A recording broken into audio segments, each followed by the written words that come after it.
Well, I've stammered since the age of 3, and normally when I'm faced with an audience of more than 100 people, the statistics tell me that at least one person will also have a stammer as well. So I know that I'm probably in very good company today. Some years ago, I was lucky enough to speak at the Michael Palin Centre in Clerkenwell in London. It's a fantastic charity and fairly unique in its specific focus in the provision of speech therapy for children who stammer. Children come into it from all over the country, such is the shortage of this service. As I got to the end of my talk, somebody asked me, so what words of encouragement would you give to the 10-year-old you? And I stood there and I thought about myself as a 10-year-old in the mid-80s, and I had to say, there's really not a lot of encouragement that I can give that 10-year-old, I'm afraid. Because when I thought about it, what I could remember about stammering from earliest childhood was adults giving me endless words of advice on how to be fluent. Think about your words, try a different word, really think about what you're saying, take a deep breath, stay calm. All well meant, but none of it actually helping me or showing any real understanding about stammering. When I went off to boarding school, aged 8, I suddenly realized that I was faced with a wall of staff who knew nothing about stammering and knew nothing about the psychological pressures that I was under in the classroom, as increasingly I was expected to speak aloud in class, read out of books, contribute to debates on topics, sometimes worst of all, having to read the lesson in chapel.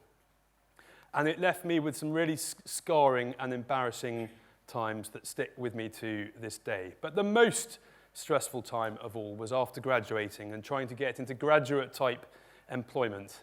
And I faced some real horrendous interviews, competing against a lot of other young people with the same qualifications but fluent speech.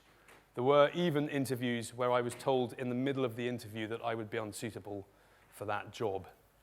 And when I compare my experiences with those of other adults who stammer, and I speak to a lot of other adults who stammer these days, we discover that our experiences through childhood, through school, trying to get into employment and progressing through employment are remarkably similar. It's as if, it seems to me, society and its institutions and its systems conspire to marginalize people who stammer and make life awkward for them. So my talk today is aimed at shifting attitudes, societal attitudes towards stammering.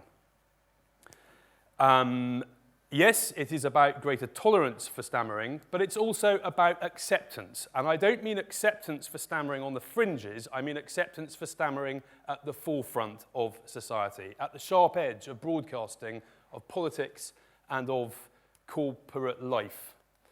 This is not going to be an easy thing to achieve, because stammering and the stigma of stammering go a long way back into history. We know that stammering is referenced in ancient Egyptian hieroglyphics. We know that the great Greek orator Demosthenes was laughed out of the parliament in Athens in around 350 BC for stammering during a debate on financing of the navy. We know that the Emperor Claudius was derided and berated by his own family and told he would never make it in public life. How wrong they were. In the Middle Ages, people were burnt alive for stammering, suspected of involvement in witchcraft and in Satanism. In the 17th and 18th century, in the improvised Italian theatre, the Commedia dell'arte, there was always a character called Tartaglia who had a stammer to make the audience laugh. We saw in that great film, The King's Speech, the pressures that King George was put under and put himself under to achieve fluency in his radio broadcasts. What does that tell you about the stigma of stammering in the 30s? And in the present day, in 2011, when Ed Balls, as Shadow Chancellor, got up to respond to George Osborne's autumn statement and stammered on a few words, the reaction he got in the Chamber of the Commons was one of ridicule and laughter. From Demosthenes in 350 BC to Ed Balls in 2011, what had changed in terms of parliamentary attitudes towards stammering? And through the centuries, theories as to the cause of stammering have evolved in the most chaotic way. In the 18th century, they believed that it was surgical. Surgeons were hacking away at the tongues of people who stammer to no effect. In the 19th century, this moved towards a belief that stammering was a mechanical issue, that people had developed faulty ways of speaking. Elocutionists piled in and tried to teach them the correct way of speaking. In 1915, Sigmund Freud did what Sigmund Freud did and declared stammering to be an Oedipal trait. He quickly backtracked from this view, but even today, the followers of Freud continue to insist on this theory. In the late 1920s, at the University of Iowa, there was a brief moment where they thought it might be a neurological issue, but in the absence of the right technology to prove it, this moved into a belief that stammering was a behavioral issue, that people were avoiding situations and words, and that this had a worsening effect on their speech, and that shaped speech therapy for the rest of the 20th century. It's only fairly recently that magnetic resonance imaging has become sufficiently sophisticated to show very slight differences in the white matter pathways linking up the zones of brains in the brains of people who stammer. And today there's a pretty good consensus across the neuroscientific community that stammering is rooted in the neurological wiring that ensures a basic level of dysfluency. But the real problem is how people react to their own stammer, and that is as a result of social conditioning and attitudes. The other challenge towards bringing about a shift in attitudes is that the very people who we would want to be on the forefront of campaigning and talking up at excellent opportunities like this one today are people who stammer. And they, of course, have been led to believe from the earliest age that stammering is something that should be hidden. And it has a real impact on the lives of people who stammer, these negative attitudes. The British Psychological Society finds that more than 80% of children who stammer are subjected to bullying in one form or other. The British prison population has more than 60% of them with unsupported speech and language needs, with stammering prominent amongst them. In employment, we know that people have a real struggle in getting into careers and in progressing, and there's been a lot of research to support this. Lately, a study carried out by the University of Newcastle, funded by the Dominic Barker Trust, that was set up by the family of a young man who tragically took his own life at the age of 26 in the mid-90s after 5 years of repeated rejection at interview. An absolute tragedy. And it will not surprise you to hear that there are well-known links between stammering and the knock-on effects on mental health.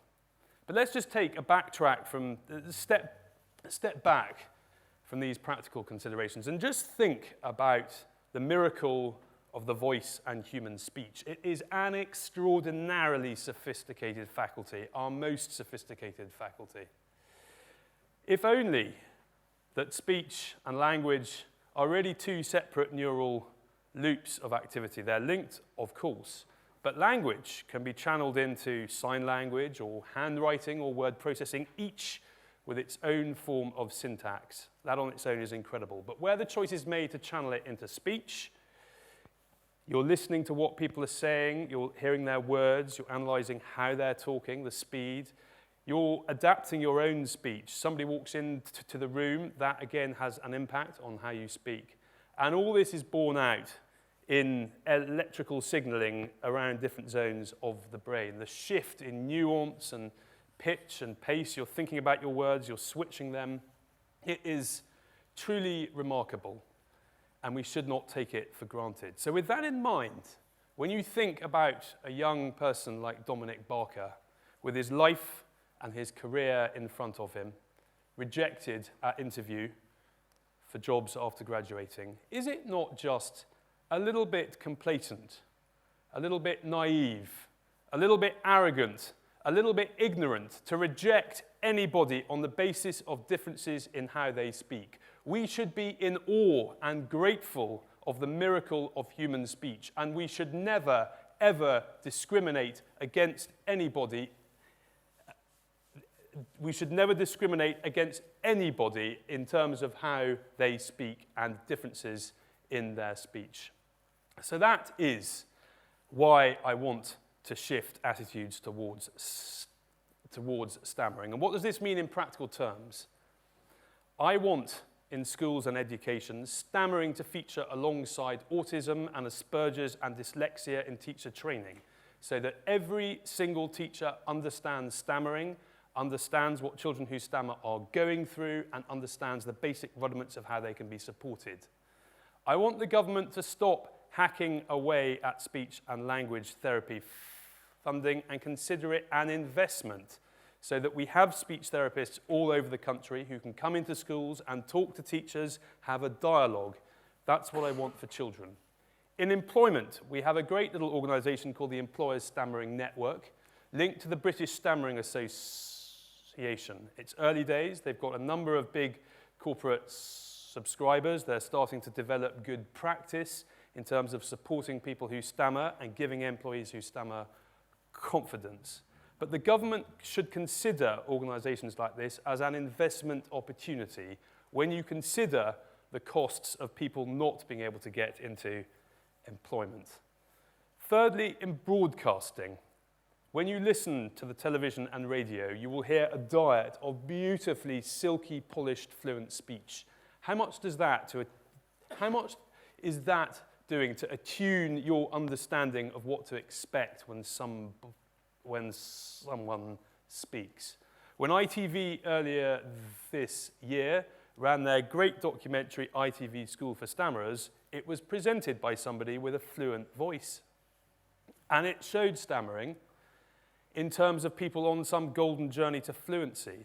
I would like broadcasting both to allow people who stammer to present on the front line, but also to represent stammering as a way of speaking, not routinely displaying it in terms of a journey towards fluency through speech therapy.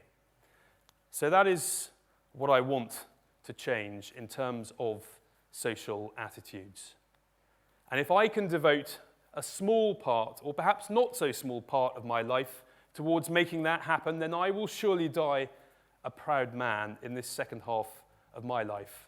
And if there's anybody else in the audience today who stammers, or who cares about this, or who has a child who stammers, I would urge you to join me on this movement.